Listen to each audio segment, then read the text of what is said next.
J'ai fait 0 à 6 ans là-bas. Puis ensuite, j'ai fait Québec de 7 à 27 ans, dans le fond à peu près. Je suis pasteur principal du Centre chrétien Viens-Voix à Hawkesbury depuis 2 ans.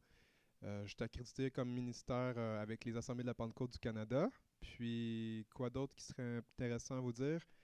Avant, j'étudiais en médecine. Puis, Jésus s'est présenté à moi. Puis, Jésus m'a dit, je veux pas que tu sois un médecin juste du corps humain. Je veux que tu sois un médecin de mon corps, l'Église. Parce que l'Église est malade. L'Église a des cancers. Puis, elle a besoin d'être en bonne santé.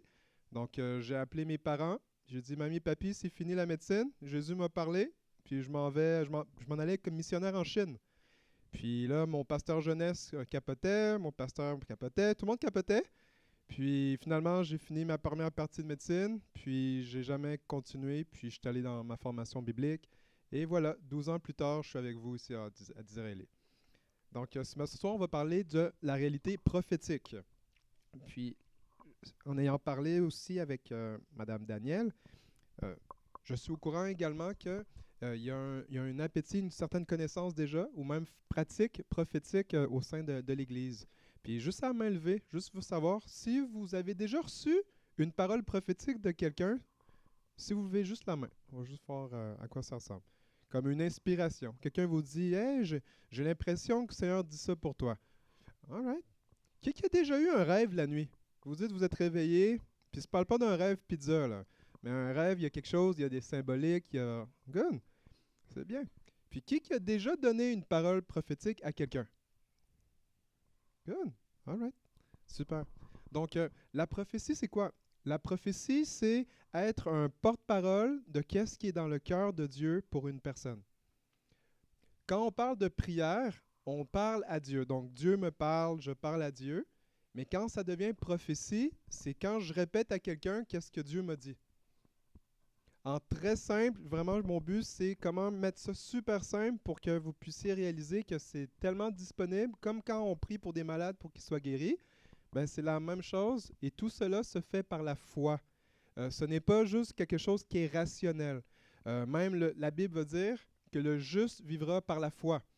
Donc, qui est-ce parmi vous, vous croyez être sauvé par la foi?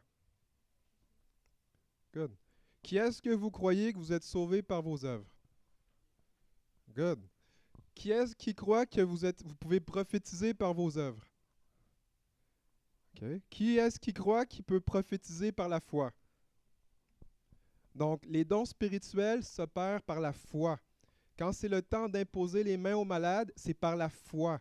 Quand je prophétise, c'est par la foi. Quand je donne une parole de sagesse à quelqu'un, c'est par la foi. Quand j'ai une parole de connaissance, c'est par la foi. Quand c'est pour les miracles, c'est par la foi. Et la prophétie du Nouveau Testament, ça s'opère de la même manière, par la foi. La foi en qui? La foi en Jésus-Christ. Jésus-Christ est venu nous révéler qui est le Père. Jésus-Christ, il a dit de lui-même, je suis le chemin, la vérité et la vie, et nul ne vient au Père que par moi. Puis, je vais prendre en note, vraiment, il n'a pas dit nul ne vient au ciel que par moi. Il a dit de venir au Père. Parce que Jésus, ce qu'il est venu établir, c'est une relation avec Dieu. Et si ce que vous vivez dans les dons spirituels, si vous réalisez que c'est tout le temps un aspect de relation avec qui est Dieu, eh bien, vous allez prendre plaisir à prophétiser. Parce que le but de la prophétie ou tout don spirituel, c'est de justement venir amener cette communion plus intime avec qui est Dieu. Donc, ça fait en sorte que notre relation avec Dieu le Père, le Fils et le Saint-Esprit devient de plus en plus réelle. En d'autres mots, quand on manifeste les dons spirituels, ça nous aide à réaliser que le Saint-Esprit de Dieu est là. Le Saint-Esprit, c'est l'Esprit de Jésus. Donc, le Jésus dans la Bible, on sait qu'il a rejoint le Père. Est-ce que vous le croyez? Qu'il est mort, ressuscité, il a ascendu dans les cieux à la droite de Dieu. Puis, depuis qu'il est ascendu, il répand le Saint-Esprit sur toute chair. Donc, le baptême du Saint-Esprit, de manière à ce que les gens soient connectés à Dieu par le Saint-Esprit. Donc, le but du Saint-Esprit, quand il est là, c'est de nous ramener à Jésus. Qu'est-ce que Jésus a fait? Donc, dans tout ce qu'on parle de la prophétie, c'est de garder en tête que c'est pour, en premier, édifier notre relation avec qui est Dieu. Parce qu'autrement, si ça nous donne pas plus d'amour, d'affection pour Jésus, si on n'a pas plus d'honneur pour Jésus, si on ne s'abandonne pas plus pour Jésus, ben à ce moment-là, on doit se poser la question, est-ce que les dons spirituels que je pratique, est-ce que réellement ce sont les dons du Saint-Esprit qui m'aident à être dans une relation vivante avec le Dieu saint, ou bien je fais juste vivre des expériences spirituelles? Et c'est ce qui fait la différence entre la prophétie biblique et la prophétie dans le monde, le monde de gens qui ne connaissent pas Jésus. Donc, si vous regardez vos notes, dans la première page, juste en dessous le titre de la formation, j'ai écrit que les mots prophète, prophétique, prophétiser peuvent évoquer différentes idées selon notre arrière-plan. On peut avoir des conceptions. La question, c'est est-ce que tes conceptions dans ta tête sont alignées avec les Écritures saintes? Ou est-ce que tu as une conception juste parce que tu as écouté une émission à la télé? Et pour certaines personnes, la prophétie, ça parle de, OK, il y a quelqu'un qui annonce l'avenir. Donc, les gens dans le monde, ils peuvent dire, Nostradamus, c'est quelqu'un qu'on, je ne vous recommande pas à fréquenter, là. Mais les gens, ils pensent que quand tu parles de prophétie, que ça a rapport juste avec des prévisions dans l'avenir. Ça en fait partie, mais ce n'est pas juste ça. J'ai donné l'exemple de Jeanne d'Arc. Donc, Jeanne d'Arc, dans le Moyen Âge, était une protestante où elle avait une certaine foi et Dieu lui avait avisé de qu'est-ce qui se passait au niveau de la France à cette époque-là. Et par révélation, elle a pu remporter une bataille et que les gens étaient tous surpris. Mais ça, c'est ça, ça s'appelle la prophétie. La prophétie, c'est Dieu aime les humains. Et il veut intervenir dans les circonstances des humains. Parce que Dieu n'est pas juste le Dieu qui habite dans une boîte ou dans un livre. Le Dieu de l'univers se révèle au travers de la Bible et il veut qu'on sache qu'il s'intéresse à chaque aspect de notre vie, mais également dans chacune de nos circonstances. Donc la prophétie, ultimement, c'est comment est-ce que Dieu y voit ça? Même, je vais directement au but. Est-ce que tu sais comment est-ce que Dieu te voit? Est-ce que tu crois que Jésus il t'aime?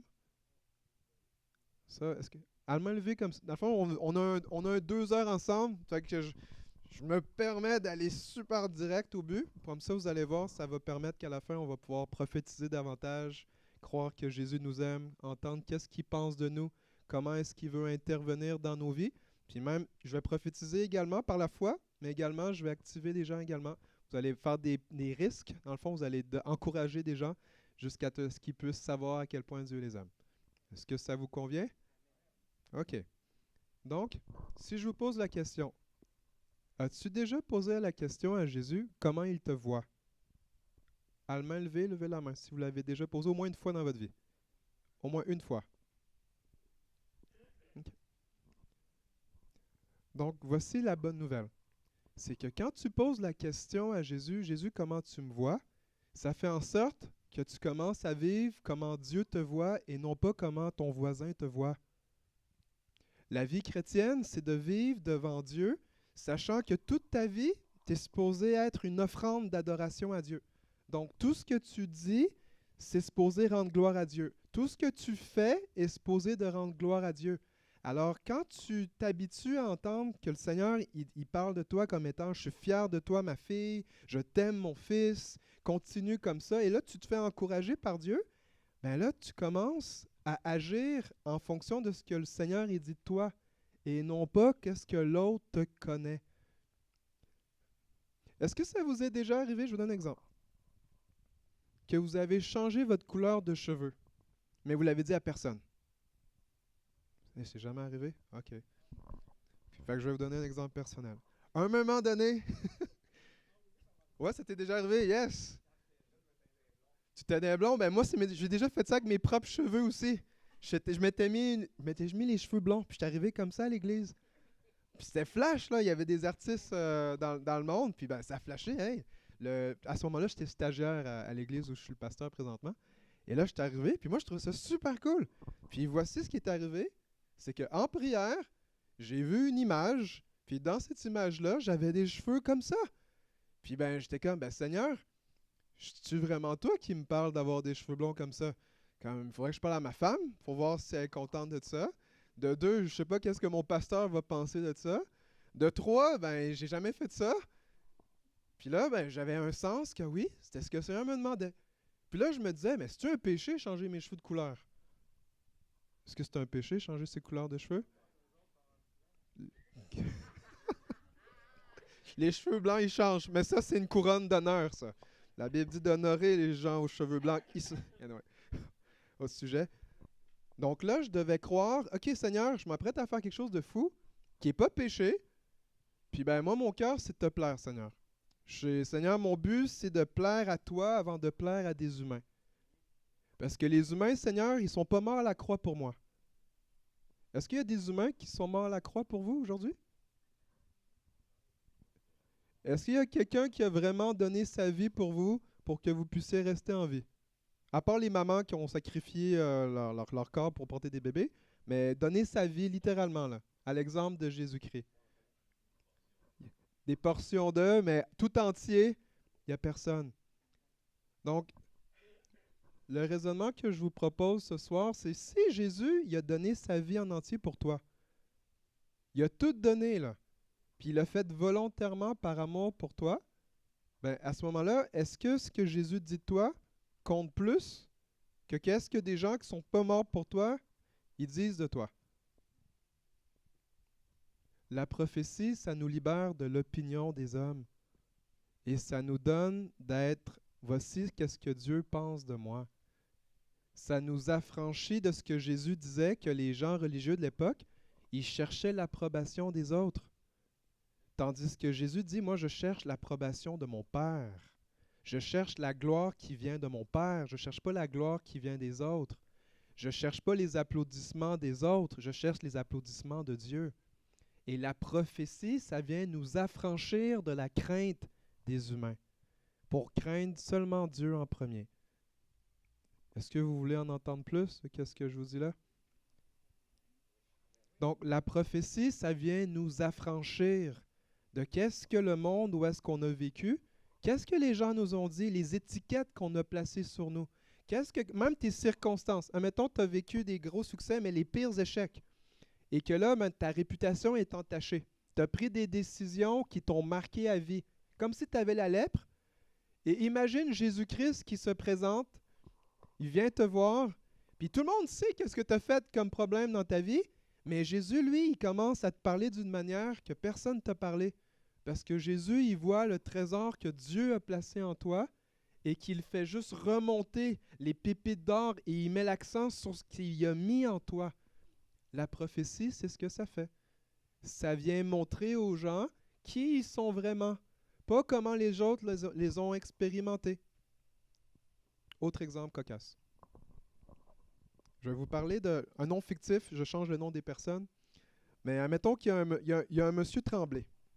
Ah, y a-t-il des monsieur Tremblay ici? OK, fait qu'il y a personne. Fait que personne ne peut s'identifier. Et monsieur Tremblay, une des choses qui arrive, c'est qu'il parle super fort, il rit super fort. Puis en plus, monsieur Tremblay, tout le monde sait qu'il n'arrive jamais à l'heure. OK? Fait que tout le monde le sait. Puis c'est même si tout le monde sait, c'est tous ses problèmes de sa vie. Est-ce que ça prend de la foi pour dire à quelqu'un qu'il y a un problème? Est-ce que j'ai besoin de la foi pour dire que ben, ce monsieur-là, il arrive tout le temps en retard, sa vie est croche, ça marche vraiment pas? J'ai-tu besoin de vraiment de la foi spéciale? Non. Par contre, si je vous dis, M. Tremblay, c'est un homme de Dieu. C'est un homme d'intégrité. C'est un homme que quand il marche quelque part, il répand la joie de l'Éternel autour de lui. Ouh! Ça prend un petit peu plus de foi. Parce que j'ai tout le temps eu l'habitude de dire, ce monsieur-là, il parle fort, il arrive en retard, des fois, il ne brosse même pas ses dents. Tu sais, je suis capable de mettre l'accent sur ses problèmes. Je vous propose même que l'opinion de qu'est-ce que vous avez de votre ville, de la région. Mettons à Hawkesbury, dans les sondages des Statistiques Canada, on est la ville la plus pauvre au Canada. Et sur les forums Facebook, on est amis en commun avec le maire, les conseillers, Mais des fois, là, les citoyens, ils mettent des choses de fou, là. Comme c'est des pires, puis ils commencent à les insulter. « Ah, la ville, elle changera jamais. » Puis une des choses que j'ai commencé à faire, c'est que quand je vois les commentaires de ça, je commence à le dire. Hawkesbury, c'est une des villes les plus accueillantes que j'ai été dans toute ma vie. Hawkesbury, c'est une ville prospère. Eh non, de quoi tu parles? C'est rempli de pauvreté, les gens, etc., etc. Ça prend pas de foi pour dire que quelque chose a des problèmes. Ça prend de la foi, par contre, pour déclarer des solutions. Ça prend de la foi pour faire ressortir ce qui est la vie. Puis c'est ça l'aspect de la prophétie. La prophétie, c'est que je dis, voici comment Dieu voit les gens. Voici comment Dieu voit les circonstances. Et si ça demande de la foi, je vais vous proposer que vous êtes entré dans la dimension prophétique. Si ce que vous émettez comme commentaire ou déclaration, les gens sans Dieu pourraient dire la même chose, vous n'êtes pas en train de prophétiser. Parce que pour prophétiser, c'est important d'avoir la conscience que je vois selon la perspective de Dieu et non pas la mienne. Donc voici qu'est-ce qu'on va faire. Je vous invite à prendre les notes.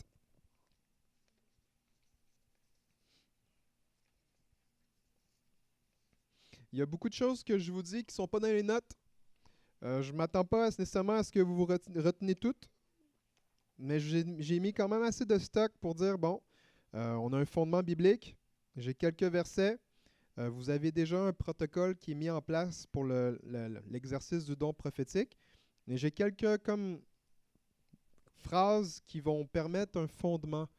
C'est-à-dire que si vous regardez la première page, le point 1a, c'est important de croire que Dieu est vivant et qu'il parle aujourd'hui. Si vous pensez que Dieu ne veut pas parler ou Dieu est fâché avec vous, ben, j'ai une bonne nouvelle, c'est qu'à cause de Jésus, Dieu est de bonne humeur. OK? Ça veut dire peut-être que tu as passé une mauvaise journée. Peut-être que le mois dernier, tu as fait la pire décision de toute ta vie, puis que tu t'en veux, mais je veux que tu saches, à cause de Jésus, Dieu il t'aime. Dieu il prend plaisir en toi. Même si tu ne le mérites même pas. Mais il n'y a personne qui mérite d'être aimé Dieu, et pourtant, le Seigneur Jésus a fait en sorte que Dieu nous traite d'une manière qu'on ne mérite pas. La prophétie, c'est la même chose. C'est la prophétie, c'est voici comment Dieu voit les choses, mais ça n'a aucun rapport avec toi. Ça a le rapport avec sa miséricorde. Ça a le rapport à son amour envers nous. Et que Dieu, le Père, prend plaisir en nous à cause de Jésus. Donc, c'est important de réaliser que Dieu parle. Et que la Bible, c'est le livre du Dieu vivant qui nous parle. Donc, la Bible, c'est le livre prophétique. Donc, peut-être que vous vous dites, ben, comment ça, on peut affirmer ça? On dit que la Bible, c'est la parole de Dieu. Est-ce que vous appelez ça ici aussi, à d'Israéli? C'est good, fait que c'est universel. Donc, la parole de Dieu, vous pouvez la lire, mais des fois, ça va vous toucher votre cœur d'une manière que ben, vous ne pensiez pas que ça pouvait vous toucher. Qui est-ce que ça vous est déjà arrivé, ça? Vous lisez un verset, et là, hey, ça me parle, ça parle à ma situation, ça parle comment je vois mon mari, comment je vois mon épouse, etc., comment je vois mes enfants. Ben ça, c'est ça la dimension prophétique. La dimension prophétique, c'est de réaliser qu'est-ce qui est dans le cœur de Dieu. Qu'est-ce qu'il aime? Qu'est-ce qu'il n'aime pas? Qu'est-ce qu'il désire? C'est quoi ses tendances à Dieu? Et c'est là le point B, c'est qu'on doit croire que Dieu est approchable. Il veut qu'on s'approche de lui. Si tu crois que Dieu est distant, eh bien, la bonne nouvelle, c'est que la prophétie va t'encourager à te rapprocher plus proche de lui. Tout ce qui va être prophétie, mais qui te fait courir, prendre tes deux jambes à ton cou puis t'enfuir, c'est pas de la prophétie. Parce que la prophétie, c'est tout le temps de nous ramener plus proche de Dieu. Non, mais pour s'approcher de lui, on doit croire qu'il est approchable, qu'il n'est pas Zeus.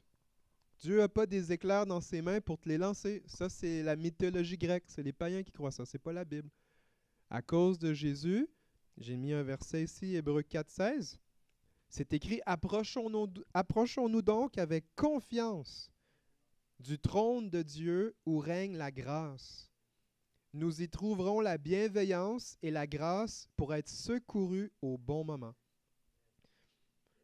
Donc, pour ceux qui se disent « Ben moi, si je suis pour prophétiser, j'ai peur de me tromper. » Voici le truc. C'est de t'assurer que ton cœur est rempli d'amour pour les gens. Puis je ne vous parle pas d'un amour qui est un amour de poulet. L'amour de poulet, c'est quoi? C'est ce soir, on va aller manger du Saint-Hubert. Oh non, ce soir, on va manger du Bénise. Oh, ce soir, on va aller manger chez Normandin. Oh non, ce soir, je vais aller manger chez ma mère. Un amour poulet, c'est un amour que tu penses à toi-même. L'amour que je vous parle, c'est l'amour agapéo, l'amour agapène. L'amour qui est comme je renonce à moi-même pour le bien des autres. C'est l'ingrédient pour prophétiser. J'ai besoin d'avoir ce cœur-là que je renonce à moi-même, je renonce à mon gain, je renonce à mes motifs qui voudraient attirer l'attention sur moi, mais au contraire, je veux le bien de l'autre, peu importe qu'est-ce qui peut arriver. Ça, c'est l'amour agapène. C'est l'amour qui veut le bien des autres, peu importe ce qui arrive. C'est l'amour comment Jésus-Christ nous a aimés.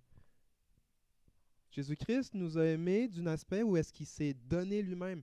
Et quand on est dans cette disposition-là et qu'on va prophétiser, on sait qu'on est aligné avec le cœur de Dieu. Dieu est amour. Et quand tu veilles sur ça comme ton point de départ, ça fait en sorte que tu vas rentrer vraiment dans les émotions de ce que Dieu ressent et tu vas pouvoir partager ça aux gens. La deuxième clé, c'est l'humilité. L'humilité, c'est quoi? L'humilité signifie en très grec, en très simple, ça a rapport avec de l'humus. Ça parle de vraiment quelque chose de tendre, ça parle de la terre, ça parle de retourner, d'être terre à terre. Ça parle de l'humilité où est-ce que je suis en train d'apprendre. C'est pour ça que si vous dites, ben, j'ai peur de me tromper, j'ai peur que ça fasse du mal aux gens, dites-vous qu'un cœur humble va vous garder dans le bon chemin. C'est correct de dire à des gens, je suis en train d'apprendre à prophétiser. Je suis en train de découvrir comment entendre la voix de Dieu. Je ne savais pas qu'on pouvait entendre la voix de Dieu, mais je réalise que Dieu me parle plus que je réalisais.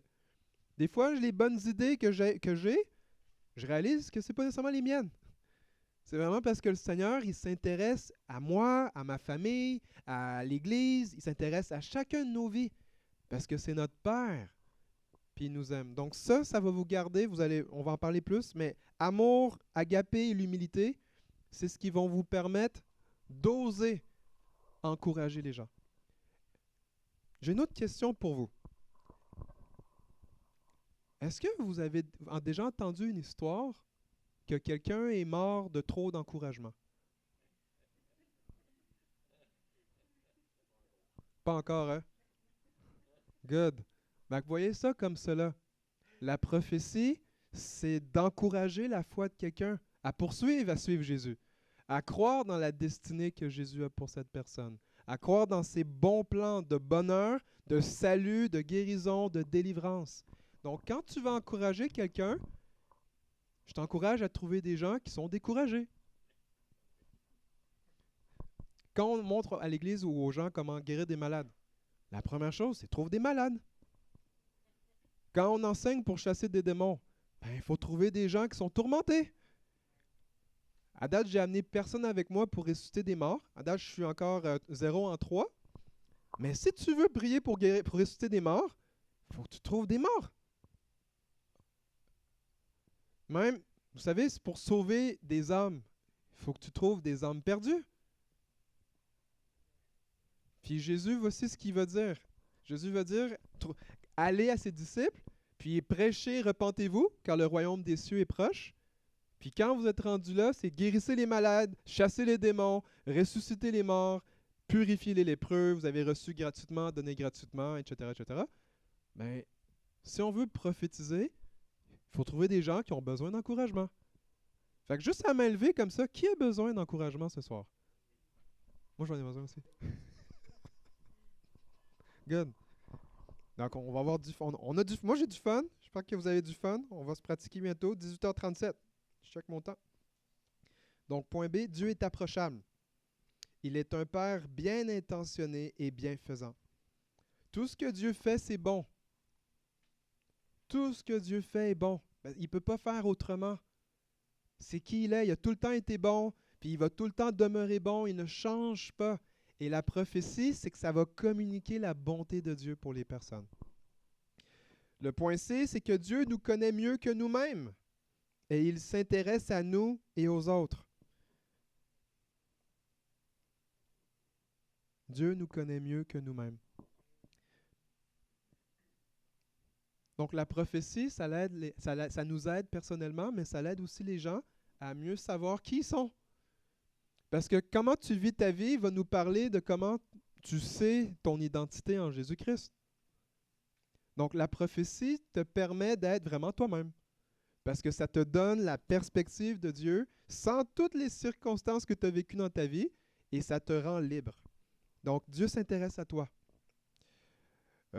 Point D. Dieu a parlé une fois pour toutes au travers de son Fils. Donc pourquoi c'est là? C'est que le cadre prophétique, il reste à l'intérieur de Jésus-Christ.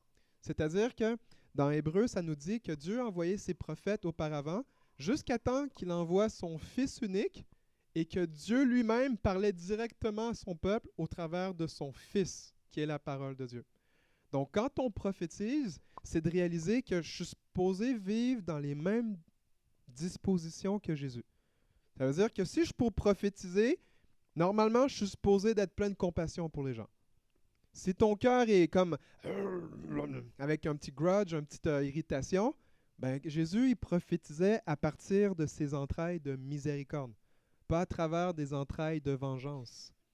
Donc, ce que ça nous dit, c'est que notre posture de cœur, on est responsable de s'assurer que quand je prophétise, et même quand tu prêches, quand tu guéris des malades, peu importe c'est quoi, est-ce que j'ai un cœur qui ressemble au cœur de Jésus?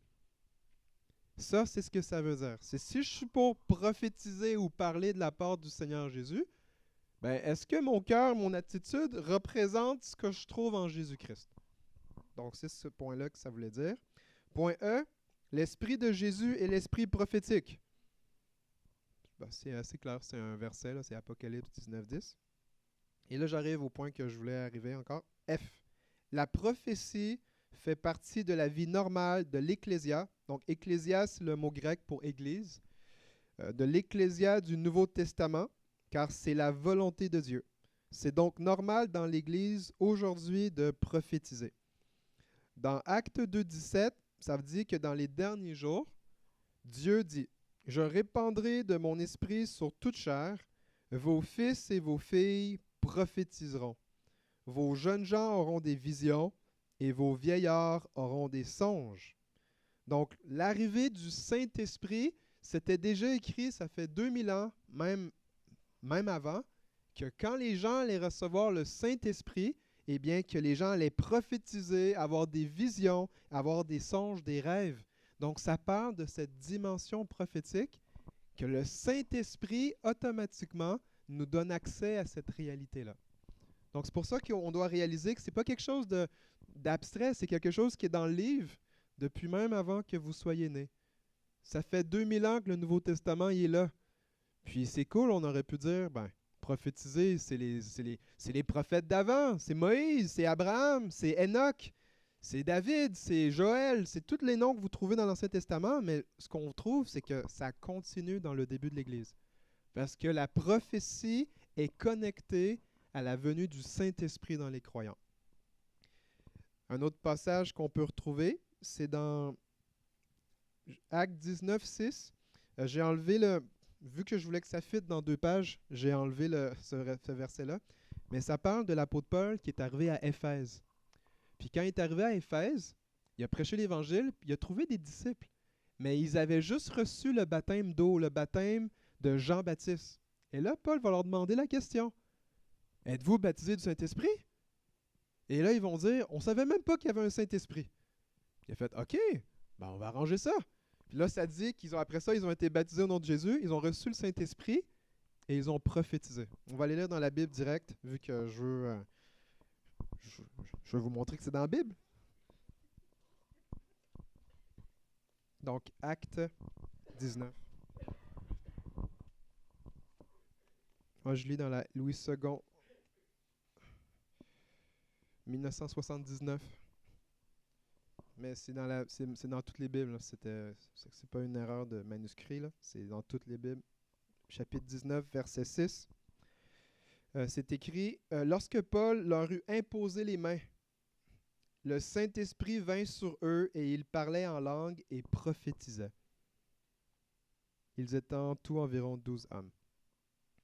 Donc, c'est là où est-ce qu'on voit la réalité, que c'est normal qu'il y ait les dons prophétiques dans une église.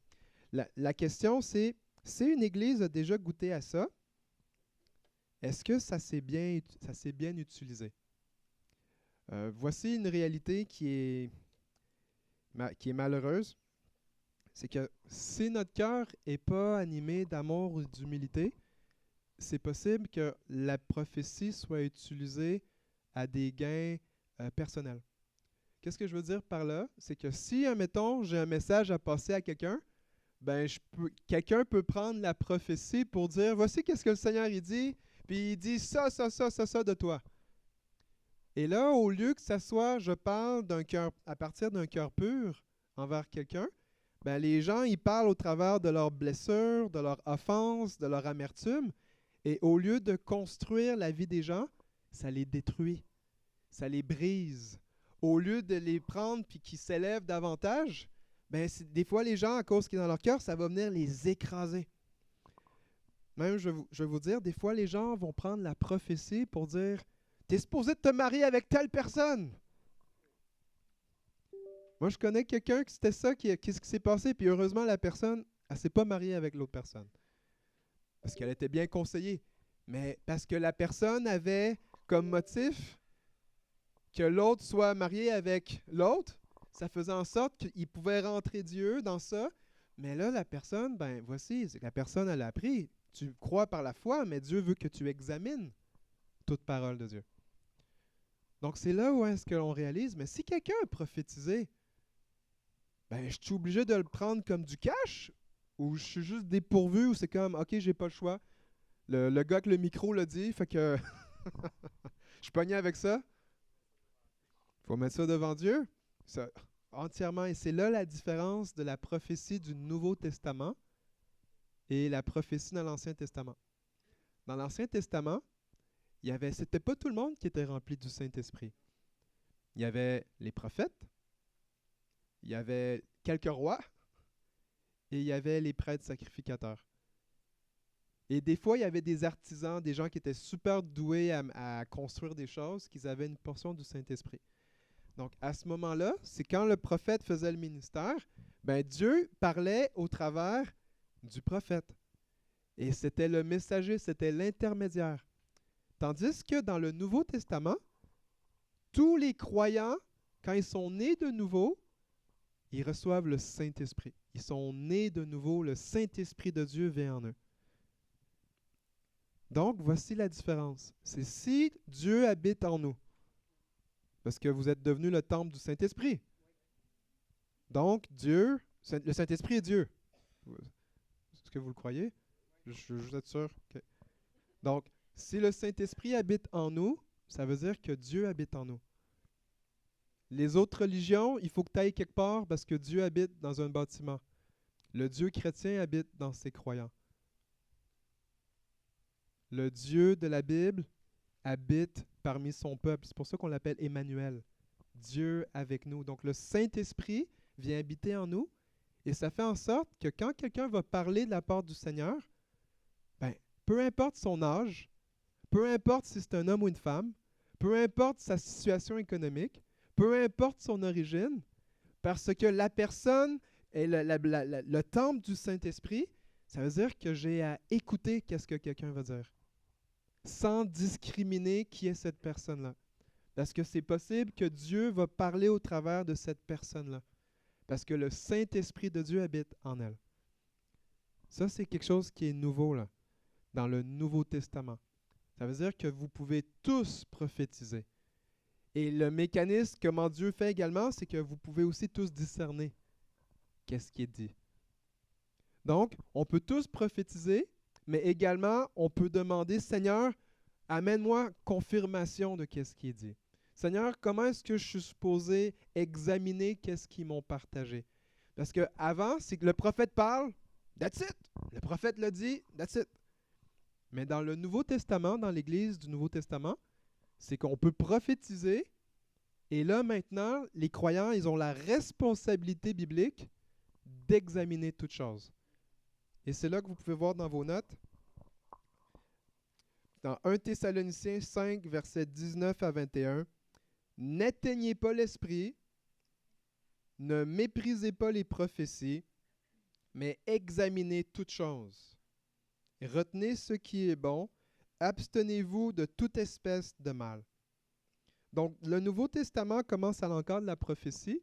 C'est que tous peuvent prophétiser, mais également, nous avons une responsabilité en tant que croyants à examiner chaque parole qui nous sont communiquées. Donc, c'est là où est-ce que je vais l'appeler comme ça, on est protégé des abus des gens qui l'utilisent pour des faux motifs. Et souvent, je vais vous proposer que si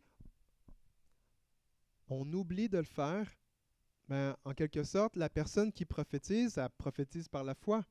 Mais si je ne fais pas ça de ma part, ben, je désobéis à la parole de Dieu. Parce que la parole de Dieu nous dit d'examiner toutes choses. Et expérience personnelle et aussi amis, connaissances, il y a des gens qui ont entendu quelque chose et ils l'ont gobé comme si c'était une gomme, comme un poisson, tu vas à la chasse, puis le ver de terre, il attrape, clouc. Mais au lieu d'avoir fait la bonne diligence, d'avoir cherché Dieu, d'avoir testé la parole, ben, ils sont embarqués dans ce qui était dit. Ils n'ont pas demandé à Dieu qu'est-ce qu'il fallait faire. Ils n'ont pas demandé s'il y avait un timing. Ils n'ont rien fait, puis ils ont fait naufrage dans leur foi. Je vais vous donner le pire exemple. Un couple, ils sont mariés des dizaines d'années, et là, il y a quelqu'un qui se réveille, un collègue, un ami d'église, peu importe, et il lui dit « Hey, je t'ai imaginé avec une autre femme. Je crois que Dieu veut que tu te maries avec cette femme-là. » Fait que là, voici où est-ce que ça va si le peuple s'en va sans contrainte, là, sans un guideline, sans un cadre. Eh bien, le gars, il croit vraiment que Dieu veut qu'il se marie avec une autre femme, même si Dieu l'a déjà marié. Dieu dit, ne sépare, ce que Dieu a uni, que l'homme ne le sépare pas. Et imaginez-vous donc que ce gars-là a quitté sa femme pour aller rejoindre une autre femme. Puis voici, qu'est-ce qui est arrivé? Ça n'a pas duré. Parce que voici, il y avait une négligence à examiner qu'est-ce que la parole de Dieu dit. Dieu veut qu'on prenne plaisir à la prophétie, mais également, il faut l'examiner pour ne pas prendre des décisions qui vont affecter ta vie, là. Ta vie, ton témoignage, le fait que tu es un représentant de Jésus-Christ. Donc, pense à ça. Tu dis que Dieu te parle et que là, mettons l'exemple de ce gars-là, il quitte sa femme, puis j'entends aussi des histoires que des femmes quittent leur mari parce qu'ils ont eu des rêves d'un autre homme. C'est dans les deux sens, là. Et que là, tu vas expliquer à tes collègues au travail le lundi matin, oui, Dieu est bon, Dieu m'aime, Dieu veut notre bien. Puis là, tu arrives avec un aspect comme ça, oui, Dieu m'a parlé, il veut que je quitte mon mari, ma femme. Ben, ça paraît fou, même pour les gens du monde. C'est pour ça que la prophétie, il y a des choses que tu as vraiment t'assuré, tu sais quoi, qui est dans ton cœur, mais également, c'est comment est-ce qu'on est supposé s'assurer que c'est vraiment une parole prophétique. Parce que si ça a un potentiel de bâtir nos vies, ça a tellement un potentiel de briser aussi des vies, des familles et des églises aussi. Donc ça, c'est vraiment pour vous dire que la prophétie, l'apôtre Paul voudrait que tout le monde prophétise. Parce que c'est une bonne chose. Les gens, ils sont vraiment bénis avec le ministère prophétique. Par contre, si on ne respecte pas les critères de ce que la Bible nous enseigne, quelque chose de bon peut aussi être transformé en mauvais. Puis c'est là où est-ce qu'on veut vraiment donner de la sagesse, puis aussi conviction, que c'est pas un jeu. Ça fait partie des dons que Dieu nous donne pour pouvoir bénir son Église, pour qu'on puisse bénir notre frère, notre sœur. Donc c'est pour ça que je vous encourage à prophétiser, mais également examiner toutes choses. Un dernier verset, ensuite j'arrive à là où est-ce que je veux atterrir pour le reste de la soirée. C'est en haut de la deuxième page. On va lire les deux derniers versets. Donc, si vous voulez comme explorer davantage qu'est-ce que l'apôtre Paul y parle d'encadrement, vous irez lire 1 Corinthiens 12, 13, 14. C'est les passages que ça nous parle du les dons spirituels. Mais ça dit ici, ainsi donc, frères, puis aussi frères et sœurs, ça dépend, c'est votre traducteur, là, selon sa théologie, là. Mais ainsi donc, frères et sœurs, aspirez au don de prophétie et n'empêchez pas de parler en langue, mais que tout se fasse avec bienséance et avec ordre. Donc, c'est là où que l'aspect d'avoir un guideline, de dire, OK, chaque Église est capable d'avoir un protocole. Donc, à notre Église, on a un protocole, comme on encourage tout le monde à entendre la voix de Dieu. Les gens, s'ils ont une parole, ils peuvent venir le dimanche matin, ils parlent à la personne qui s'occupe de gérer, qui préside la rencontre, parce que Dieu peut parler à différentes personnes, mais également Dieu parle, bref, Dieu parle de plein de façons. Tout ça pour vous dire qu'il y a un ordre, donc Dieu met des leaders. C'est ça que ça veut dire. Donc, c'est important que vous sachiez ça. Et le dernier verset. Car vous pouvez tous prophétiser successivement afin que tous soient instruits et que tous soient exhortés.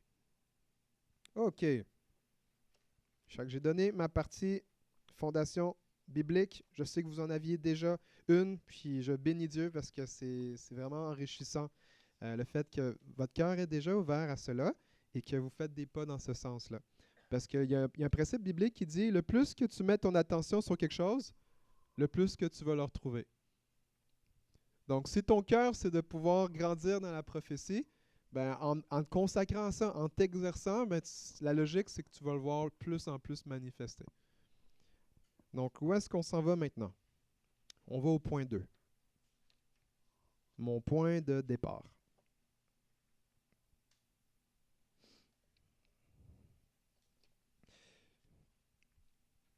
Le point de départ. Qu'est-ce que ça veut dire, mon point de départ? Donc, je vais aller dans un scénario, puis ça va vous expliquer pourquoi j'ai appelé ça comme ça. Si j'ai appelé l'exemple, encore une fois, M. Tremblay, je ne sais pas pourquoi c'est lui que j'ai pris comme exemple ce soir, mais imaginez-vous que vous êtes à l'église, puis là, vous vivez un temps de la présence de Dieu, la prédication vous fait pleurer, vous vous consacrez à Jésus, puis ça, c'est la gloire. Mais là, vous sortez dans le parking, puis là, il y a quelqu'un que vous ne connaissez pas, M. Roger Tremblay, admettons, je ne le connais pas, mais admettons lui. Puis là, il se présente à toi, il jase avec toi. Puis là, il dit, « Hey, voici, le Seigneur m'a parlé pour toi. Puis voici qu'est-ce qu'il dit. » Peut-être que tu le connais, peut-être que tu ne le connais pas. Vous le connaissez, vous? Non? Moi, je ne le connais pas, mais la question, c'est, si on peut tous prophétiser, puis j'ai un monsieur Tremblay qui vient me voir, mais qu'est-ce que je fais avec ça? Parce qu'il me dit, il a entendu le Seigneur parler pour moi. Ah, il y a eu un rêve. Il m'a vu dans un rêve. Il était entré dans la louange. Puis là, l'équipe nous avait tellement amenés dans le troisième ciel avec Dieu que là, il a même vu mon futur époux, ma future épouse. Est-ce que ça vous est déjà arrivé de rencontrer un monsieur Tremblay dans le parking de l'église? Est-ce que vous voulez en rencontrer un? Vu que vous ne savez pas si vous allez en rencontrer un. je ris parce que vous avez dit non. Non, je ne veux pas le rencontrer, ce monsieur.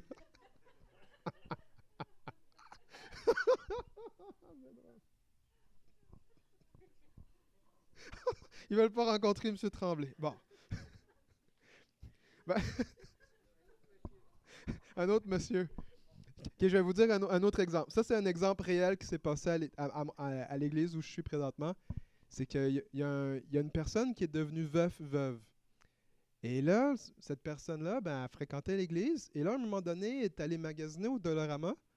Et là, il y avait une autre personne qui l'avait spoté, puis qui lui a dit, « Hey, je t'ai vu que tu vas à l'église. Toi, tu es un croyant. Moi aussi, je suis un croyant en Jésus. Puis écoute, j'ai eu un rêve, puis je pense que c'est toi mon prochain époux. »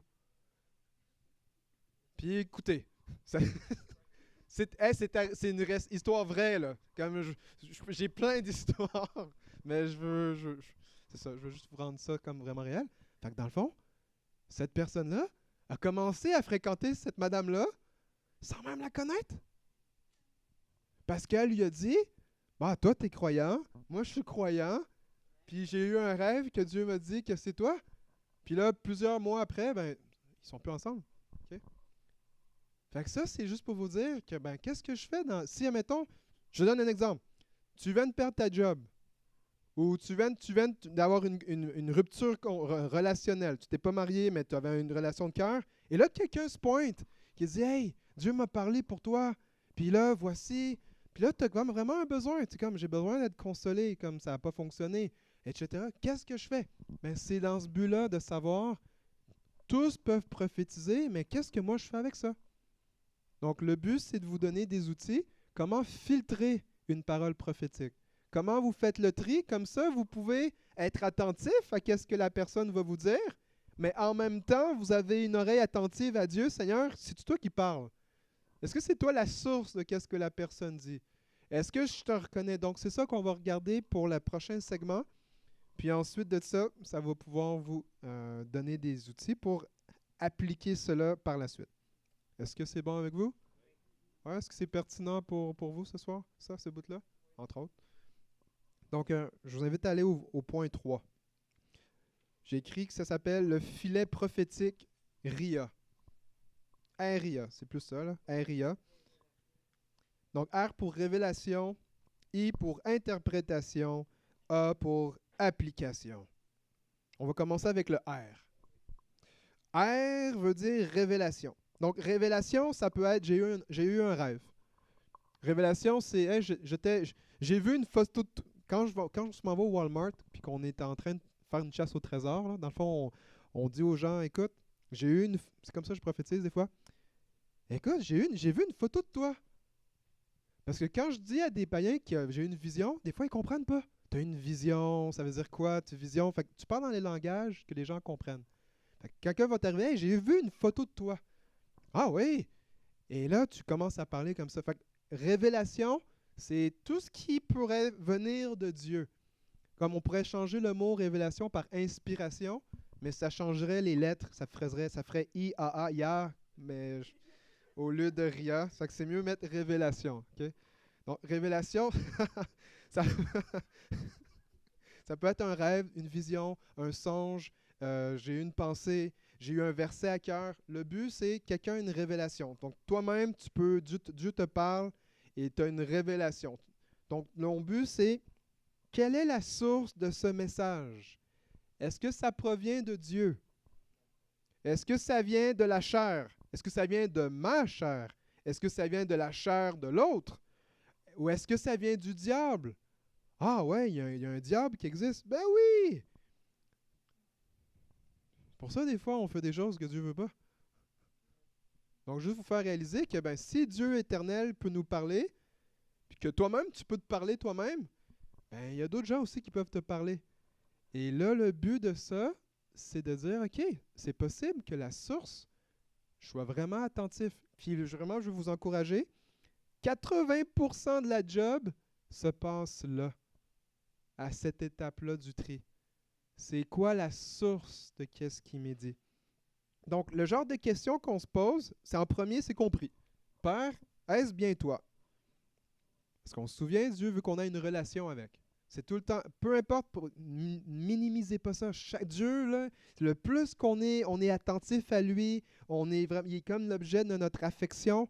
Lui, il tripe sa vie, là. Lui, il est super content. C'est ça qu'il veut. Il est mort pour une relation avec toi. Donc, tu lui parles.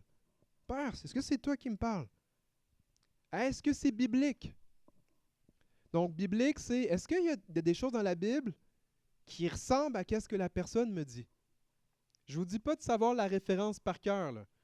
OK? Le but, c'est, est-ce que ça ressemble à être la Bible? Ça a-tu rapport avec l'Évangile?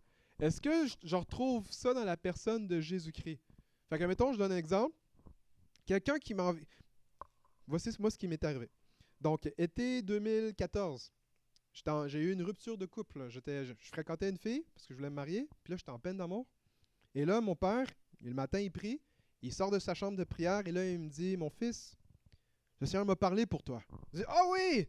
Puis c'est pas nécessairement que ça arrive à tous les jours, là. Fait que j'ai comme vraiment porté attention. Fait que, OK, papy, qu'est-ce que tu as eu? Il dit, ta femme se trouve déjà dans ton groupe d'amis à l'église. Mais tu le vois pas, tu es aveuglé, mais Dieu va te révéler ça. Ah ouais!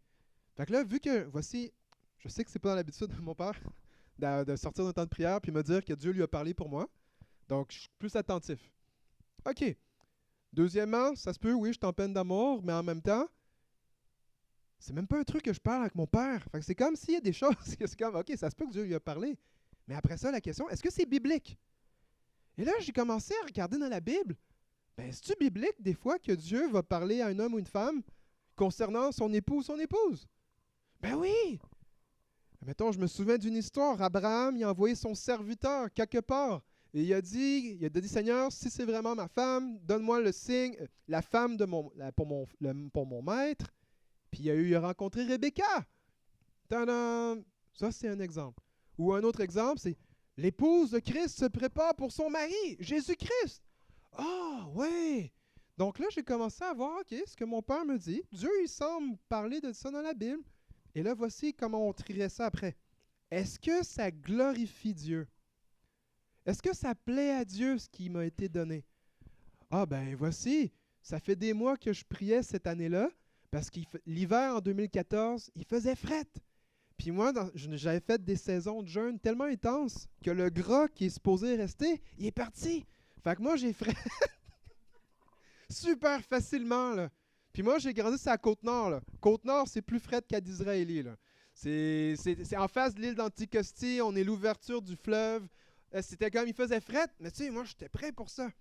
Mais après avoir jeûné pas mal, ma réserve de gras ne fonctionnait plus. Donc, l'hiver, mars 2014, je priais, je pleurais la nuit. Je dis, Seigneur, dans le livre des Ecclésiastes, ça dit, s'ils sont deux, ils peuvent se réchauffer quand il fait froid. Seigneur, envoie ma femme. C'était ma prière. Puis voici le contexte, c'est que j'étais désespéré. Mais avant, c'est que je voulais rester célibataire. Je voulais rien savoir jusqu'au jour où est-ce qu'il y a eu un changement de cœur. Donc, dans l'endroit où j'étais dans ma vie, je savais que le Seigneur, il faisait un mouvement, mais j'avais aucune idée c'était qui la promise. Puis comme je vous dis, c'est que j'ai par la foi, je veille sur mon cœur, je m'assure que je n'ai pas des motifs impurs, je m'assure que je demeure dans l'amour, dans l'affection, dans l'humilité. Et là, mon père, il arrive un matin et il dit, bon, David, ta femme est déjà là. Et 2-3 semaines après, c'est là que mes yeux s'ouvrent et je réalise que ma femme, qui n'était pas ma femme, est en face de moi. Et là, ça l'a juste aidé à avoir comme le dating, tout le processus. Donc, pourquoi je vous dis ça? C'est que si ça glorifie à Dieu, c'est qu'en fait, est-ce que ça a un rapport avec des prières que seul moi sais que je prie? Je sais que si quelque chose se produit, je sais que c'est seulement Dieu qui le sait. Est-ce que Dieu dit, personne ne peut me voler ma gloire? Ou même, le Seigneur va faire des choses que ça va le glorifier et que tout le monde va être plein d'émerveillement, d'admiration pour Dieu. Et je peux vous dire, moi, j'admirais Dieu davantage parce qu'il avait utilisé mon père pour me dire quelque chose que, j'étais découragé de la vie. Et pourtant, voici, ça fait 9 ans et demi, je suis marié avec ma femme.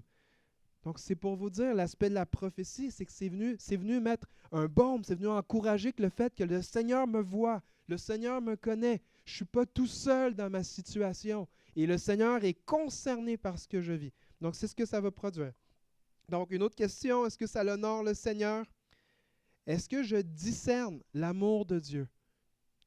J'ai mis le mot « discerner » parce que des fois, on peut ressentir des choses, puis on peut ressentir nos émotions, mais des fois, on peut ressentir Dieu. Donc, c'est pour ça que j'ai mis le mot « discerner ». Parce que tu peux discerner Dieu même sans rien ressentir. Là, je donne des exemples. Mettons, je vais dire comme ça. Quand j'allais à l'église quand j'étais petit, ou quand je sortais avec ma mère ou mes parents, ma mère mettait tout le temps son parfum. Donc, à un moment donné, elle nous serrait dans ses bras, puis là, je sentais le parfum de ma mère. Et là, à un moment donné, ce qui arrivait, c'est que quand ma mère était proche, je reconnaissais son... Quand elle marche, elle a une certaine cadence. Fait quand elle marche dans la maison, je sais si c'était ma mère ou c'était mon père. Je savais que si, mettons, j'allais dans la salle de bain, mais je ne savais pas qui était allé avant, je pouvais juste sentir, puis je savais que c'était ma mère. Puis je savais que c'était mon père. Là, ça c'est...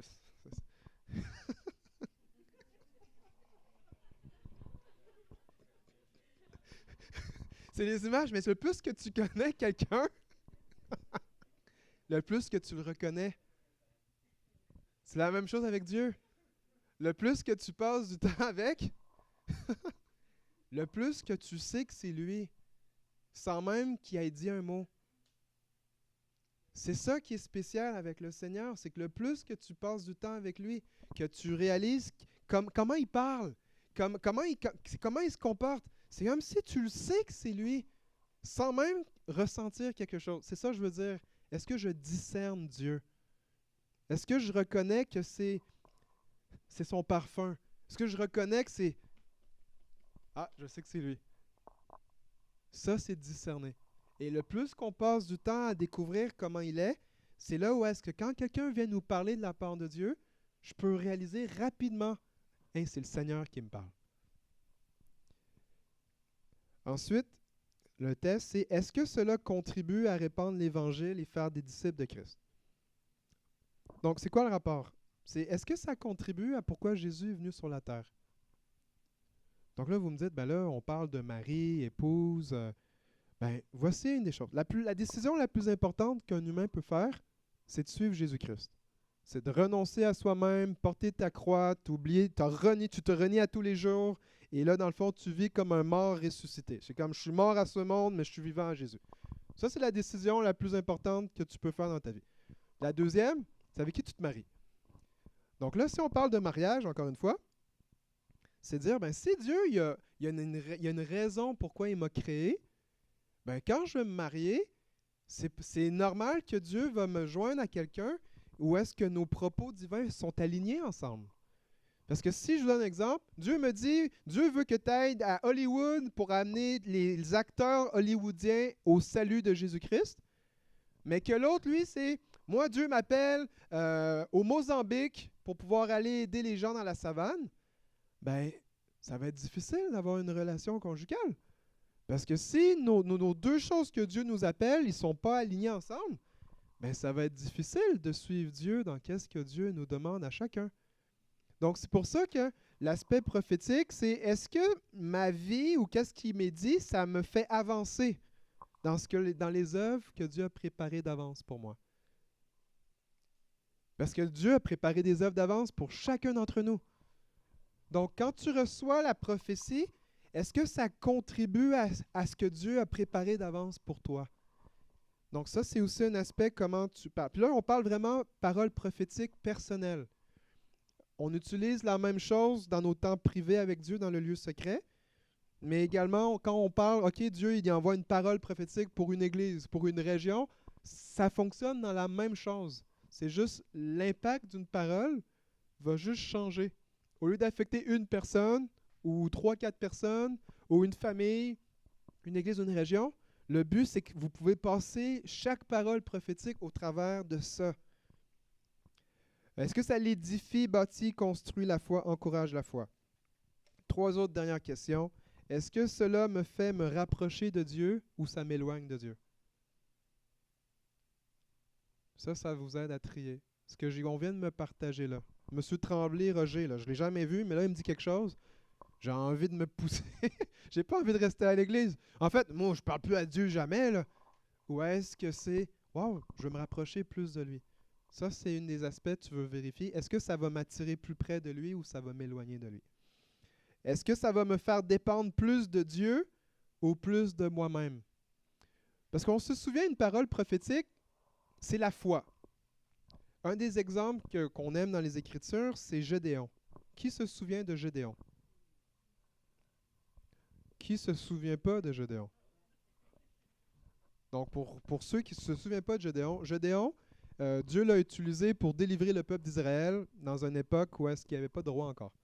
Et avant que Gédéon soit Gédéon est un jeune homme timide, lâche, que quand l'ennemi est venu, les Philistins à cette époque-ci, je ne me souviens plus qui exactement, mais au lieu d'aller se battre, lui, il est allé se cacher dans l'entrepôt, en dessous des boîtes, des valises, toute la marchandise, parce qu'il ne voulait pas être... Dans le fond, c'était un lâche, c'était un peureux. Et là, il y a un ange de Dieu qui est apparu et qui lui a dit, « Gédéon, vaillant guerrier, le Seigneur va t'utiliser pour délivrer son peuple. » Donc là, tu penses à ça, tu te dis, bon, le gars, il ne sait pas se battre, c'est le plus petit de sa famille, il y a toutes plein de raisons pourquoi il est disqualifié de la part de Dieu pour être utilisé par Dieu. Et là, Dieu envoie un ange pour lui dire, « Vaillant guerrier, vas-y, tu vas combattre pour le Seigneur, il va délivrer son peuple. » Donc, une parole prophétique, on la donne par la foi, mais également, on a à l'accueillir par la foi. Parce que si la parole te dit, bon, Dieu dit que je suis un vaillant guerrier, ben normalement, c'est supposé te dire, OK, j'ai besoin de chercher Dieu. parce que je ne sais pas me battre, que je sais rien de cette vie-là, mais là, Dieu, il dit ça de moi. Fait que j'ai besoin d'aller voir Dieu pour lui parler par rapport à ça. Si la parole est comme, ben voici, vaillant guerrier, et c'est toi qui vas libérer ta maison, et là, tu dis, ben ça y est, moi, je prends les choses en main. Et là, tu n'as jamais parlé à Dieu. Ça se peut que ça ne marche pas. Ça se peut que tu te fasses mal. Ça se peut que tu produises ce qu'on appelle un Ismaël. Et puis, s'il y a des Ismaël qui nous écoutent, que Dieu vous bénisse, ok, Dieu t'aime. Mais dans la Bible, quand tu as la promesse de Dieu et que tu y vas de la manière comment Dieu le fait, ça produit un enfant qui s'appelle Isaac. Mais si tu prends les choses en main pour dépendre de toi-même, on appelle ça produire un Ismaël. Et Dieu va bénir Ismaël. Mais le problème, c'est que Ismaël fait des problèmes à la promesse aussi. Donc, c'est pour ça que quand on reçoit une parole prophétique, tu veux t'assurer, c'est quoi la source? Et aussi, est-ce que cette parole-là, ça s'accomplit par mes propres efforts uniquement, ou est-ce que j'ai besoin de compter sur Dieu? Parce qu'il y a beaucoup de gens qui vont recevoir une parole, mais ils vont oublier que cette parole-là, elle est conditionnelle, que je fasse cela avec Dieu, pas par moi-même. Donc ça, je vous donne comme un avant-goût là, de dire, OK, j'ai besoin de dépendre de Dieu. Est-ce que tu peux dire à ton voisin, j'ai besoin de dépendre de Dieu ce soir? Puis je vous invite à le dire à l'autre voisin aussi à côté. J'ai besoin de dépendre de Dieu. Ouais, moi aussi, mon frère. Moi aussi, ma soeur. Good. Donc là, on est encore plus près du but. Dieu veut qu'on dépende plus de lui. Vous imaginez comment c'est le fun de parler de la prophétie? Ça nous rapproche de Dieu. Ça nous rapproche des uns des autres. Puis on réalise que, hey, moi, j'ai besoin de dépendre de Dieu, mais mon voisin, il vient de me dire aussi qu'il a besoin de dépendre de Dieu. Ça fait que ça tombe bien. Comme ça, on ne se sent pas jugé, on ne se sent pas triste. Fait que c'est le fun. Vous voyez que tout le monde a besoin de dépendre de Dieu? Est-ce que vous êtes encouragé de savoir que l'autre à côté de toi a besoin de dépendre de Dieu? C'est good. Fait que la prophétie, ça nous aide ça nous aide à nous rapprocher plus près de Dieu. Dernière chose, ai-je besoin de l'aide de Dieu? Est-ce que je fais ça par moi-même? Okay, j'en ai parlé là. Donc, j'ai mis en caractère gras, ai-je assez d'évidence spirituelle pour poursuivre à la prochaine étape dans la foi? Qu'est-ce que ça veut dire? C'est que tu ne vas pas dans l'aspect interprétation sans avoir validé le volet révélation. Okay? Ça, c'est un... Dans le fond, si tu respectes cela, hein, tu vas apprécier encore plus la prophétie. Parce qu'en quelque sorte, tu vas pouvoir t'assurer que avant de trouver un sens à ça, avant de perdre mon temps à trouver un sens à ça, tu vas déjà avoir analysé, est-ce que ça vient vraiment de Dieu ou ça vient de quelque part d'autre? Donc ça, je veux vraiment, il faut que ça devienne une discipline. Que vraiment vous testez ça. Donc c'est pour ça que la prophétie, ce n'est pas une course. Okay? Des fois, Dieu va donner quelque chose que tu sais que tu as besoin de quelque chose comme ça maintenant. C'est comme, OK, j'ai à prendre une décision, qu'est-ce qu'on fait? On parle, là, ce que je vous parle, c'est, OK, Dieu veut que tu déménages, Dieu veut que tu te maries, Dieu dit de quitter ta job, Dieu dit quitte ta femme. Tu as plein d'affaires comme ça, de fou, là. Des choses majeures. Dieu, dans les proverbes, ça le dit, c'est qu'il y a, je le paraphrase, mais le fruit de la précipitation, c'est la chute.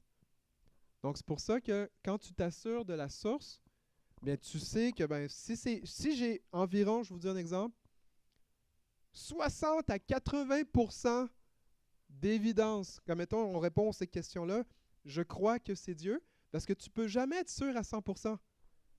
Parce que si tu es sûr à 100%, tu n'es plus dans la foi. La foi implique de l'inconnu. Okay? C'est justement ça le but. Vous ne pouvez pas être sûr à 100%. Vous pouvez être sûr, comme vous pouvez dire, hors de tout doute raisonnable, je reconnais des évidences que c'est le parfum de Dieu présentement. Je reconnais que c'est, ça ressemble à quelque chose dans la Bible. Ça ressemble à ça, mais on ne peut pas être sûr à 100%. Quand est-ce que tu vas être sûr à 100%? C'est quand Dieu va faire arriver les choses. Dans le fond, c'est après que tu le sais, pas avant. C'est pour ça que c'est la marche de la foi. Donc la prophétie est là pour nous encourager à marcher par la foi dans ce que Dieu nous a déjà dit auparavant.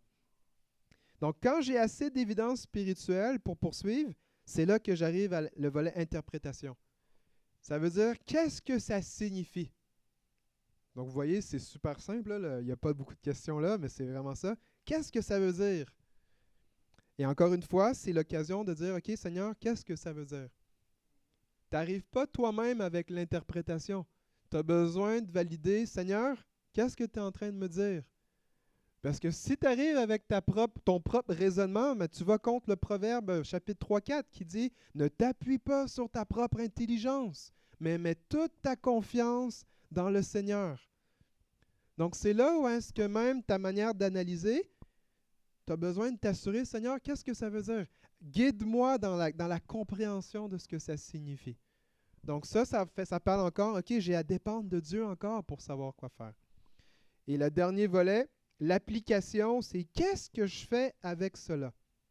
Père, qu'est-ce que je fais avec cela? Quelle est ma part d'action? Quel est le timing? Donc, la prophétie, il y a un volet où est-ce que Dieu dit quelque chose, puis c'est lui qui va le faire. Par contre, il y a très souvent des choses qui nous appartiennent à nous aussi dans les paroles qu'on reçoit. Donc, on va donner un exemple.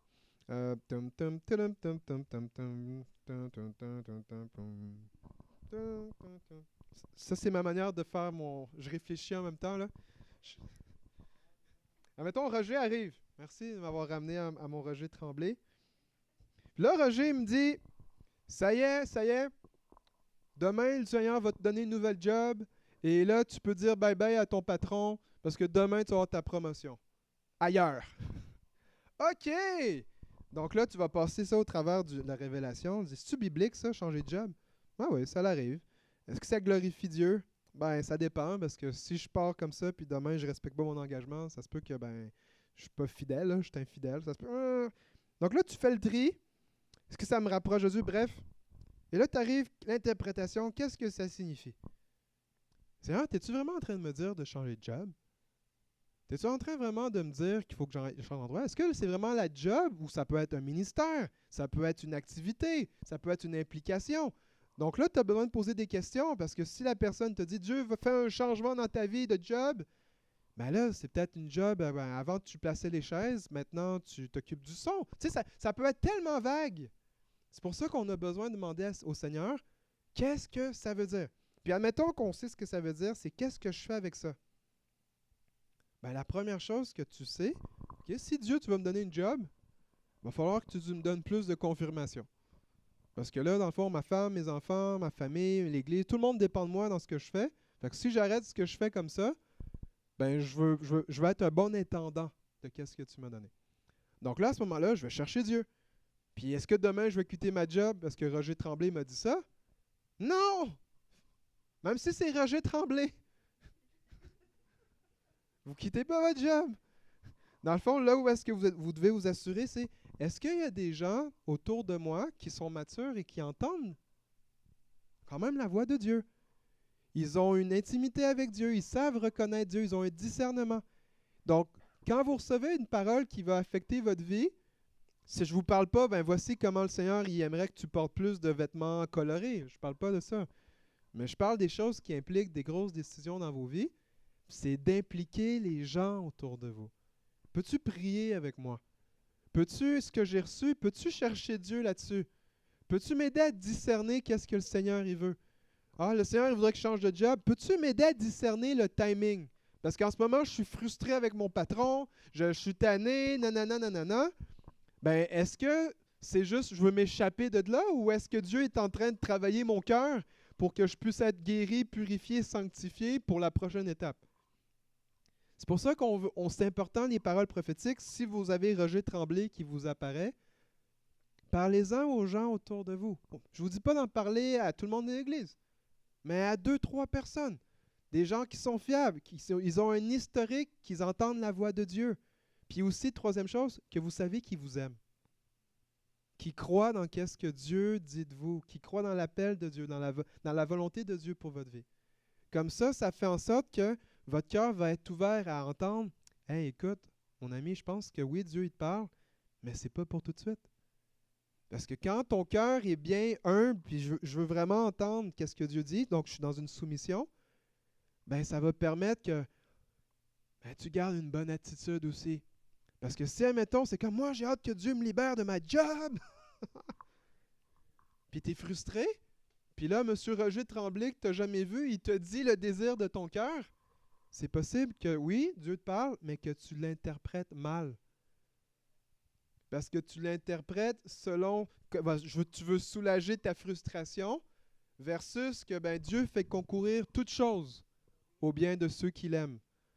Donc, si cette frustration-là, c'est vraiment, oui, le Seigneur m'entend mes prières, mais que là, tu le soumets à des gens qui entendent la voix de Dieu, ils vont dire, écoute, c'est vrai, Dieu veut faire cela, mais en ce moment, Dieu, il est en train de travailler ton cœur. Parce que l'endroit que Dieu veut t'amener, tu as besoin que ça soit réglé à l'intérieur de toi, ce qui est exposé présentement. Alors là, quand tu es dans la communauté, ça fait en sorte qu'on accueille la prophétie, on examine la prophétie, mais on la soumet à d'autres gens, qui fait en sorte que je continue à marcher d'une manière qui a de l'allure chrétienne.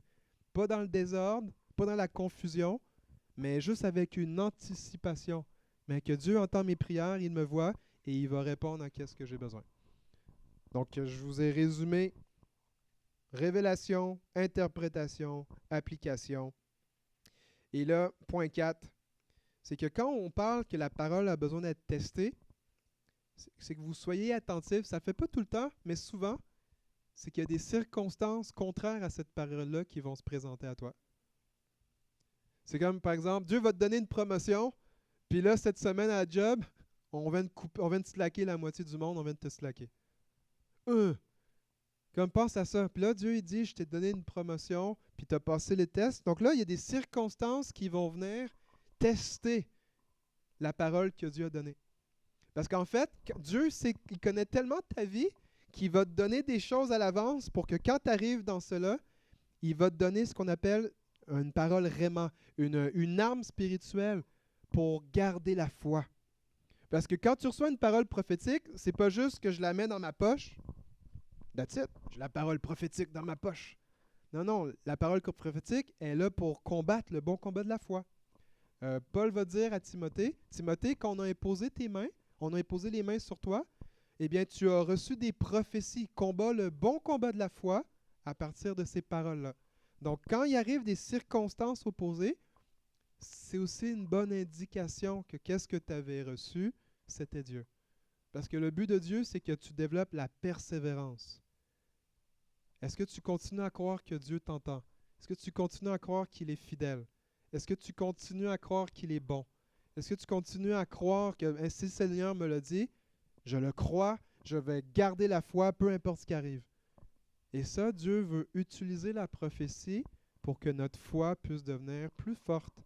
Et c'est des choses comme ça, vous pouvez tester ou discerner une parole prophétique, selon l'opposition que la parole va recevoir par la suite. Dernière chose, admettons, M. Roger Tremblay, ça marche son affaire. Il est venu à l'église, je ne l'ai jamais vu le dimanche matin, puis je ne l'ai jamais revu.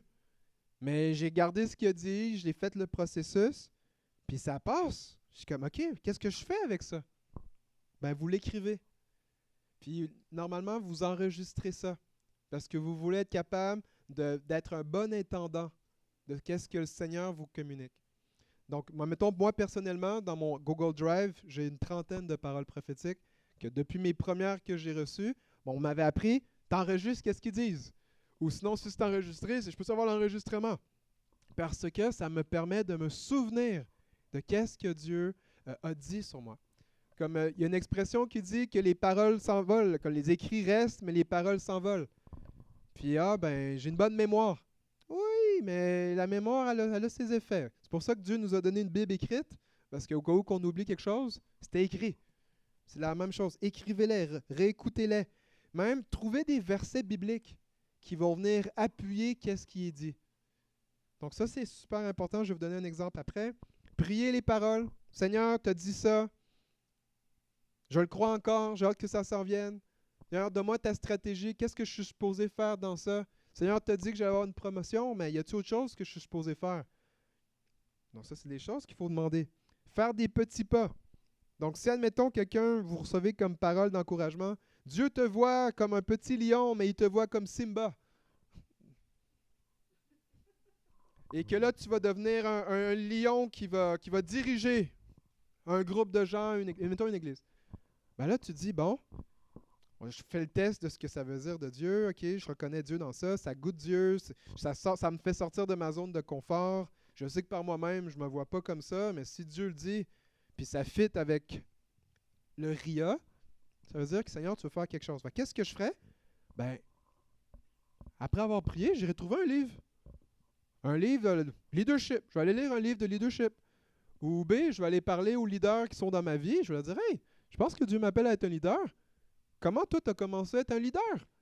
Ou sinon, tu regardes des vidéos YouTube de leaders crédibles. C'est quoi un leader? Qu'est-ce que ça mange en hiver? Qu'est-ce que ça mange en été? Ah, il y a une conférence de leaders. Ben, tu y vas. Puis au fur et à mesure que tu fais des petits pas, mais de t'attendre à ce que Dieu va te dévoiler davantage.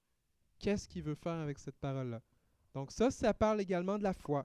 Quand on prend des petits pas et qu'on demande à Dieu des stratégies pour la prochaine étape. OK, j'ai fini la partie écrite. Il est 7h29. J'ai terminé les notes en disant « La foi, c'est actif, jamais passif. » Peux-tu le dire à ton voisin derrière toi? La foi, c'est actif, jamais passif. Dites-lui, je te vois déjà en mouvement, là. Je te vois déjà en mouvement. T'es déjà dans l'action, là. Good. Donc, je vais faire un exemple ou deux. Puis après ça, même en fait, je vais faire un exemple. Puis après ça, je vais vous activer tout de suite pour que vous puissiez prophétiser. Est-ce que vous êtes prêts à prophétiser? Si vous êtes prêts, levez la main. Si vous n'êtes pas prêts, levez la main. C'est good? C'est bon. Il y a un début à tout. Puis on est là pour apprendre. OK? Le but, c'est ça, on est là pour apprendre, s'exercer. Donc, voici le meilleur truc, comment pouvoir prophétiser. C'est une phrase que j'utilise vraiment clé. Puis là, voici ce qui arrive, c'est que la plupart, vous connaissez. Fait que ça, c'est une des choses qui est super spéciale. Donc, voici qu'est-ce que ça va impliquer. C'est qu'il y a un outil qui s'appelle « Toi, tu es le genre de personne qui est ». Fait que ça, c'est une des manières comment on active les gens dans le prophétique. C'est « Toi, tu es le genre de personne qui… » Puis là, voici, ça se peut que vous connaissiez la personne. Puis là, c'est là où le but, où est-ce que, avant de prophétiser, on fait comme une pause, puis on dit merci à Jésus. Seigneur, on veut prophétiser. En fait, on veut encourager l'autre. On veut lui faire du bien. On veut aimer l'autre. Puis là, après ça, on s'assure, OK, Seigneur, je suis prêt à mettre en pause qu'est-ce que je sais de l'autre. Puis je suis prêt à entendre ce que tu as à me dire. Donc, ça ressemble un peu à ça, la prophétie. C'est que je ne me fie pas à mes raisonnements humains, mais c'est comme si ça devient comme une pensée spontanée. Je veux dire ça comme ça. Ou ça peut être une image qui passe rapidement dans nos yeux. Puis là, dans le fond, ça commence comme ça. Donc, ensuite, voici ce qu'on va faire. C'est que je vais le faire pour 2 personnes. Parce qu'après, je veux que vous le fassiez. Je vais vous mettre, on appelle ça la chaise prophétique. Donc, je vais vous dire, toutes vos chaises sont prophétiques. Pourquoi? Parce que l'esprit prophétique habite en vous. Donc, ce qu'on va faire, c'est qu'après que je vous ai montré à quoi ça ressemble, puis je suis là, je vais vous coacher, là. Je vais être là, puis on va prendre des risques. C'est qu'on met une personne assise sur une chaise, puis on se met autour de la personne. On se met peut-être 3-4 personnes. Et les gens vont faire une pause, ils vont dire « Jésus, j'aimerais ça encourager cette personne-là. » Puis là, vous faites une pause, on va faire une pause de silence d'1 minute, pas plus. Puis après ça, on va parler à la personne, puis on va prophétiser par la foi. Puis là, on va être attentif à qu'est-ce qui va sortir de votre bouche. Et là, on va faire l'exercice de « OK, wow, tu as vu un papillon pour moi. Est-ce que c'est biblique? » On va faire ce tri-là ensemble. Donc là, voici, on va faire l'exemple. Donc ma question, je veux savoir, qui est découragé présentement et qui a besoin d'être encouragé ce soir? Ah, j'ai vu la main du monsieur en arrière. All right. Donc ça va être le monsieur en arrière, vu qu'en plus qui était à la console. Comment tu t'appelles? Pierre-Antoine. OK. Donc voici comment je fais. Puis moi, c'est cool, je vous connais pas toutes, fait que c'est le fun. Donc, je fais une pause, puis là, je me calme. Parce que là, en plus, en étant devant vous, c'est comme si là, je peux être super stressé. C'est comme, Seigneur, tu vas-tu te présenter? Puis oui, par la foi, il le fait. Fait que je vous fais juste la réalité. Fait que là, je me calme, puis je me dis, ben, je suis pas en train de faire un show. Hein, je suis là pour bénir mes frères et sœurs, je suis là pour bénir Pierre-Antoine. Fait que là, je fais une pause, je m'assure que mon cœur, il est pas agité, là. Je suis dans l'amour, je veux son bien, peu importe ce qui m'arrive. Puis je suis en train d'apprendre. Fait que là, je suis juste en train de me dire, Seigneur, merci parce que tu nous aimes tous, puis Seigneur, déverse ton amour. Je veux ton humilité, Jésus. Je veux prophétiser pour encourager la foi de Pierre-Antoine. Super simple comme ça. Je fais une pause quelques secondes.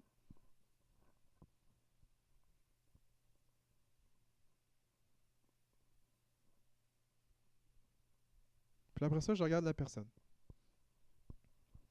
Puis là, je commence avec ma phrase clé. Fait que je commence pas tout le temps comme ça, mais au moins, ça sera quelque chose que vous pouvez prendre. C'est toi, Pierre-Antoine, t'es le genre de gars qui est à ses affaires. Ouais, écoute, moi je te connais pas, tout le monde te connaît, mais moi je te connais pas. Puis voici ce que j'ai l'impression, c'est que toi, tu es le genre de gars que quand tu te mets dans tes affaires, tu te concentres vraiment à ce que tu fais. Tu es le genre de gars que quand tu dis oui à quelque chose, peu importe ce qui arrive, tu vas être capable de le faire à un moment donné. Puis c'est vraiment le un moment donné. C'est ça qui est vraiment que j'ai l'impression, c'est que le moment donné, c'est que quand tu le fais pour de vrai, que tu t'attardes à ça, c'est là où est-ce que tu fais bien ce que tu fais. Puis j'ai l'impression que le Seigneur, il t'a donné cette capacité-là à quand tu arrives à faire quelque chose, ben, quand tu le fais, ben, ça l'aide tout le monde quand tu le fais. Puis je crois que c'est quelque chose que tu fais dans ta famille. Je crois que c'est quelque chose que tu fais peut-être à l'église, je ne sais pas trop, mais que quand tu arrives à faire quelque chose, parce que toi, tu es un gars d'action. Tu es un gars qui a besoin de faire quelque chose. Puis peut-être que tu ne le réalises pas, mais le Seigneur t'a donné l'habileté à apprendre en faisant les choses. Comme fait que là, je suis en train de continuer. Je rentre dans un mode. C'est comme si ça colle. Est-ce que à date, ça fait-tu du sens? OK? Quand tu fais tes choses, est-ce que vraiment, quand tu le fais jusqu'au bout?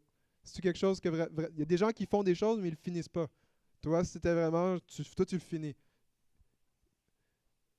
Donc, là, j'ai demandé, ça fait-tu du sens?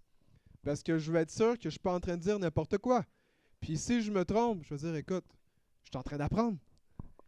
Puis là, je vais dire, mais voici ce que je crois que le Seigneur veut te dire. C'est que le Seigneur, ce qui a commencé en toi, il va l'amener à complétion. De la même façon que c'est bien là, de débuter quelque chose, puis il y a plus de joie à finir quelque chose, c'est que le Seigneur, il n'a pas fini avec toi.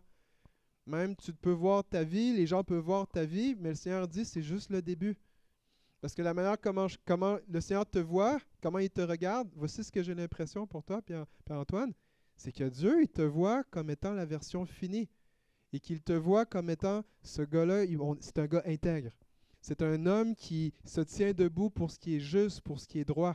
Je vois même, il y a comme un aspect où est-ce qu'à cause que tu te tiens ferme, il y a ce volet-là où est-ce que la vie des gens, ça les affecte aussi à grandir dans cette fermeté-là, dans cette intégrité-là. Toi, tu es un répandeur d'intégrité. Là, présentement, les champs, les agriculteurs, en tout cas dans mon coin, sont en train de terminer, mais ils vont aussi répandre.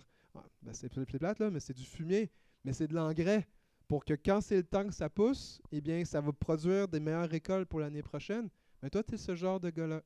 Je ressens dans mon cœur que tu es le genre de gars qui répand cette intégrité-là, mais que là-dessus, c'est là-dessus qu'on bâtit une maison. C'est là-dessus qu'on bâtit une famille, sur l'aspect où est-ce que Dieu te voit comme un homme intègre. Donc voilà, c'est ce que j'ai à te partager, Pierre-Antoine. OK. Donc là, je t'ai partagé ça, mais il faut faire qu'est-ce que j'ai dit. Le filet prophétique, comme M. Tremblay aujourd'hui, c'est M. Toussaint.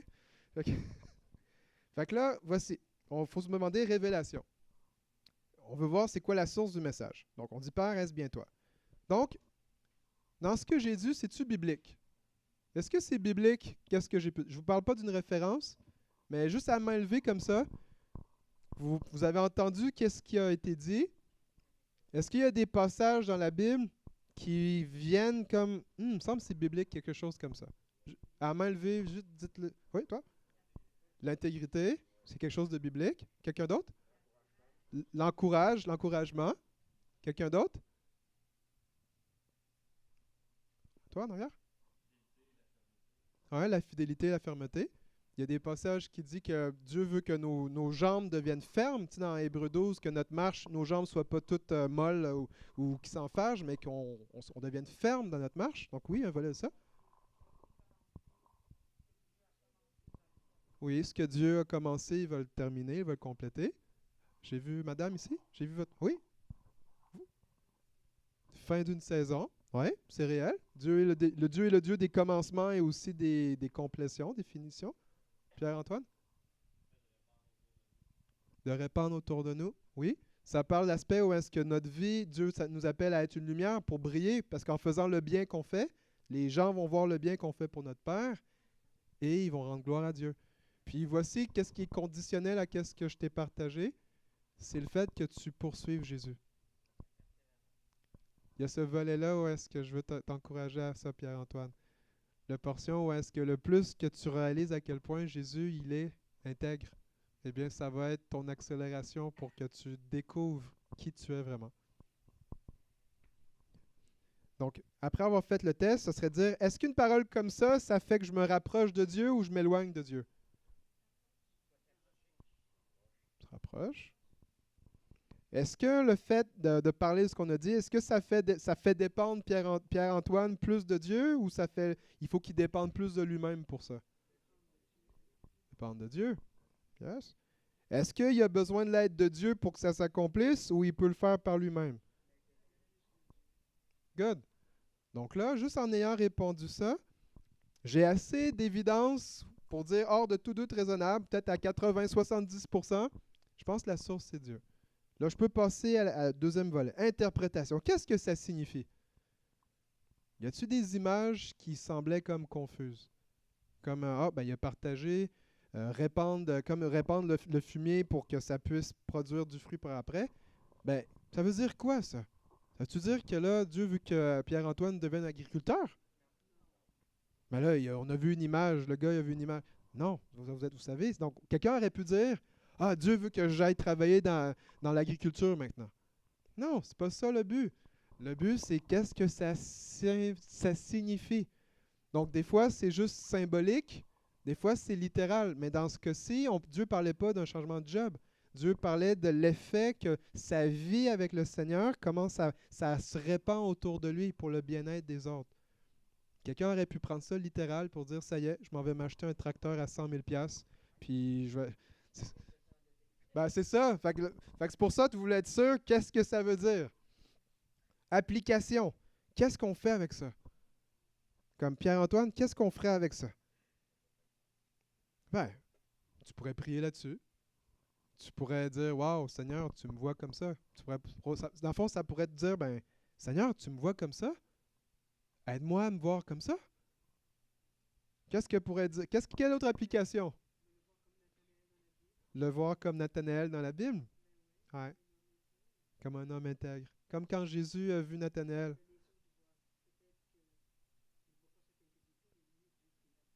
C'est vraiment... Je vais te faire parler au micro. Ah non, ok, je garde le micro, ok.